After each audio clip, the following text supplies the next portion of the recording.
You have an encyclopedic knowledge on the history of aviation as it relates to fuels, which is absolutely fascinating. From 1905 to 1959, gasoline, and then 1959, the Jet A standard was starting to be developed. We're currently running on Jet A today and Jet A1 today. What's the current state of the aviation fuel market? So currently, aviation, as you know, touches almost all lives on the planet in almost every single country. It is as a part of modern society, modern civilization. It's as integrated as us breathing or drinking or eating, right? So when you put numbers to it, it's very staggering. So you have a market size of 100 billion gallons of liquid fuels. So Jet A, Jet A1, essentially same hydrocarbon, a fuel that flies plane. That is 100 billion gallons today.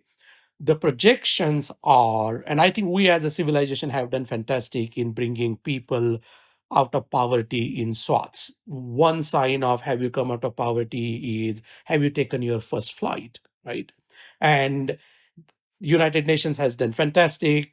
The projections are by 2050, at the low end, you will have a demand of 160 billion gallons of fuel annually sold, bought, to 210 billion gallons, depending on how things go between here and there, obviously. So the industry has done fantastic job of making it part of the modern society in order to grow that market by that size. And if for the other side of for rest of the world, gallon is 4 liters, roughly it's 3.8. So it's 100 gallons would be 400 billion liters, one way for you to look at it. And 210 would be 800 plus in billion liters.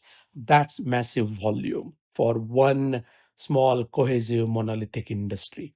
The spread between 160 billion gallons and 210 billion gallons is it's a 50 billion gallon spread. Are those projections based on global economic growth, and depending on where global economic growth, and that will determine where we end up on that projection? That's exactly correct, Grayson. I think if you were to divide the OECD world, right? So the economically developed countries and the developing nations slash emerging markets, most of the growth in aviation, where number of airplanes being sold, that's going to be a lot more in emerging markets than it's going to be in developed markets. And emerging markets have a big spread. I mean, some countries are growing 10% plus and others are 4% plus. And so you are absolutely right.